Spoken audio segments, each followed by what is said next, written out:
В 9-ю годовщину заключения в тюрьму Китая уйгурского ученого Ильхама Тохти уйгуры вспоминают заключенного. В опубликованном пресс-релизе уйгурские НПО решительно осуждают продолжающееся содержание под стражей уйгурского ученого Тохти и требуют его немедленного освобождения, а также освобождения всех уйгурских узников совести. Ильхам Тохти был решительным сторонником мирного соглашения между этническими группами в Китае. 23 сентября 2014 года он был приговорен к пожизненному заключению по необоснованному обвинению в сепаратизме. Его отважные усилия по преодолению разногласий и содействию взаимопониманию были встречены репрессиями. Тохти лишили свободы и заставили замолчать. 23 сентября группа неравнодушных к судьбе Ильхама Тохти организовала онлайн-семинар на тему «Жив ли уйгурский ученый?», чтобы отметить 9-ю годовщину несправедливого пожизненного заключения уйгурского ученого. Белен Мартинес Карбонел, генеральный директор по многосторонним отношениям Европейской службы внешних связей, предупредил, что не следует обманываться попытками Китая скрыть репрессии против уйгурского народа и других турецких меньшинств. Мартинес Карбонел в ходе дебатов в Атлантическом совете на полях Генеральной ассамблеи ООН в Нью-Йорке на прошлой неделе утверждал, что Китай способствует экономическому развитию и туризму в Синьцзяне в рамках своего перехода к использованию более совершенных и, возможно, менее заметных инструментов давления и контроля.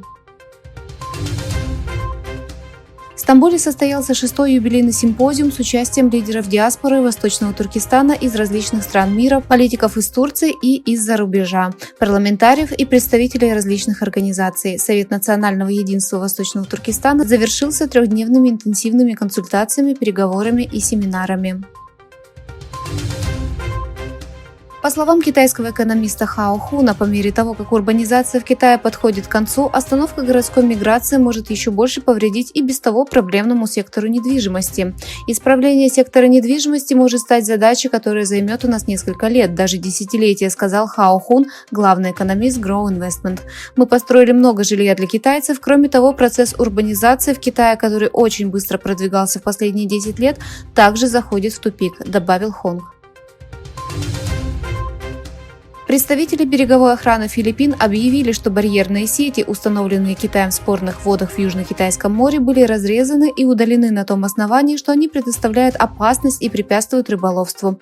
Береговая охрана Филиппин также подчеркнула, что сети, приложенные Китаем, представляют опасность для судоходства и являются явным нарушением международного права. Сети также мешают филиппинским рыбакам заниматься рыболовством и натуральным хозяйством, говорится в заявлении, в которое включена ссылка на арбитражное решение 2016 года, которое подтвердило, что этот район является традиционным рыболовным районом для филиппинских рыбаков.